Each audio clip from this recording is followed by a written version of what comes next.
20 मई 1900 को उत्तराखंड के कौसानी अल्मोड़ा में जन्मे सुमित्रानंदन पंत ने बचपन से ही कविता लिखना शुरू कर दिया था। 7 साल की उम्र में स्कूल में काव्य पाठ के लिए पुरस्कृत हुए। 1915 में स्थायी रूप से साहित्य सृजन शुरू किया और छायावाद के प्रमुख स्तंभ के रूप में जाने गए। पंत जी की आरंभिक कविताओं में प्रकृति प्रेम और रहस्यवाद झलकता है। इसके बाद वे मार्क्स और महात्मा गांधी के विचारों से प्रभावित हुए।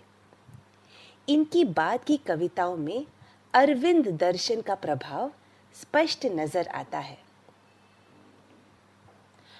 जीविका के क्षेत्र में पंत जी उदयशंकर संस्कृति केंद्र से जुड़े, आकाशवाणी के परामर्शदाता रहे, लोकायतन सांस्कृतिक संस्था की स्थापना की। 1961 में भारत सरकार ने इन्हें पद्म भूषण सम्मान से अलंकृत किया। हिंदी के पहले ज्ञानपीठ पुरस्कार विजेता हुए। पंत जी को कला और बूढ़ा चांद कविता संग्रह पर 1960 में साहित्य अकादमी पुरस्कार, 1969 में चिदंबरा संग्रह पर ज्ञानपीठ पुरस्कार सहित अनेक पुरस्कारों से सम्मानित किया गया। उनका निधन 28 दिसंबर 1977 को हुआ।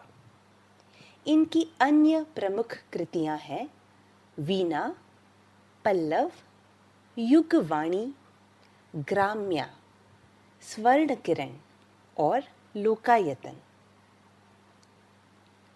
पाठ प्रवेश। भला कौन होगा जिसका मन पहाड़ों पर जाने को न मचलता हो, जिन्हें सुदूर हिमालय तक जाने का अवसर नहीं मिलता, वे भी अपने आसपास के पर्वत प्रदेश में जाने का अवसर शायद ही हाथ से जाने देते हों।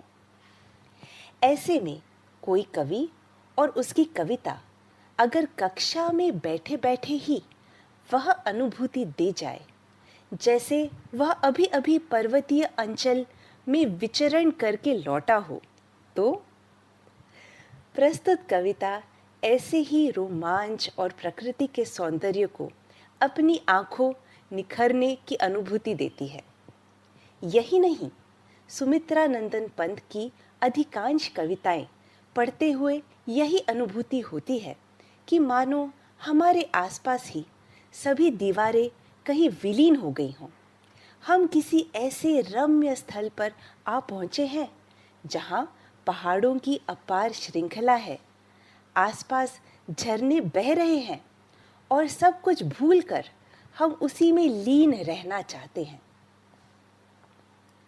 महाप्राण निराला ने भी कहा था, पंत जी में सबसे जबरदस्त कौशल जो है वह है शैली की तरह अपने विषय को अनेक उपमाओं से सवार कर मधुर से मधुर और कोमल से कोमल कर देना।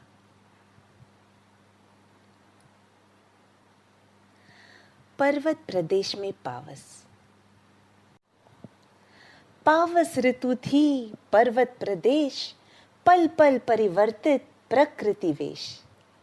मेखलाकार पर्वत अपार, अपने सहस्र दृक् सुमन फाड़, अवलोक रहा है बार बार, नीचे जल में निज महाकार। जिसके चरणों में पला ताल, दर्पण सा फैला है विशाल।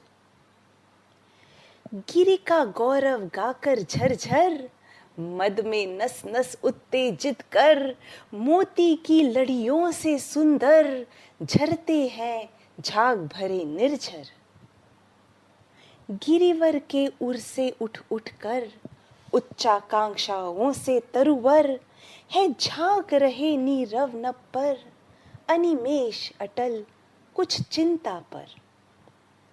उड़ गया अचानक लोभूधर, फड़का अपार पारद के पर, रवशेष रह गए हैं निर्झर, है टूट पड़ा भू पर अंबर। धस गए धरा में सबे शाल, उठ रहा धुआं जल गया ताल, यो जलद यान में विचर विचर, था इंद्र खेलता इंद्रजाल।